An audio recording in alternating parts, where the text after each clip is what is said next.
I count him braver who overcomes his desires than him who conquers his enemies. For the greatest victory is over self. The greatest victory is over self. Aristotle understood that we are the enemy individually, but we are also the ones we're waiting for. We are the heroes if we can overcome ourselves. That's the biggest problem. We are the biggest obstacle we have. If you want to find out who the real enemy is in your life, go run into the bathroom, look in the mirror, and there they are. But if you want to find a hero to come and save the day, look in that same mirror, it's the same person. We are the greatest victory. We have to overcome. We got to find the motivation, the courage to do something we've never done before. If you haven't taken a solid food vacation, you don't understand what you're missing. If you haven't embraced a raw vegan diet, you don't understand what you're missing. If you feel hunger down here in your belly, you're under the hunger spell. You don't know what you're missing. As soon as we start cooking our food, we alter the food. Now, it's like taking a drug. And when we don't take our drug, we have a withdrawal symptom. Where is it felt? In the belly. An all-gone feeling down here. It's a morbid sensation. True hunger is a watering of the throat, my friends. If you feel hunger down here, you're under the hunger spell.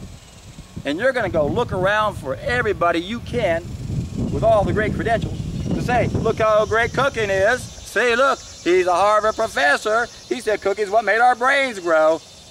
You bozo. Don't rely on some idiot Harvard professor who doesn't know his ass from his colon from a garden hose. I haven't used that expression so long, I forgot how it goes. If you want to find out the truth, you got to find out it by yourself. You can't go researching a subject you don't know anything about and look what other people say about it.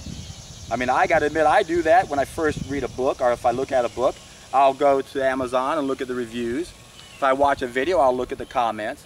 But when you do that only, you're setting yourself up for failure. But this is how you're supposed to study anyway. Whenever you get a new book, you want to peruse the whole book, you want to read the outside, you want to sum it up, you want to look at the contents, you want to understand it, you want to look at the index, you want to understand it before you even go after the book. It only takes me a short while to go through a book in no time at all. I know how to tweak it, and you can even read the first paragraph and the last paragraph of a chapter and get a pretty good idea of what the whole thing's about many times. But you get a better idea if you really look at what's on the jacket covers. And many times you will get a good review, and that's a good idea, but the only way a review is any good is if you know if that person's any good. So what you're going to find is the vast majority of people are addicted to the wrong food. And you're going to find a lot of people that are going to support your beliefs because you're on the side of the majority. But you know what Mark Twain said, when that happens, it's time to pause and reflect. If you're cooking your food, it's time to pause and reflect.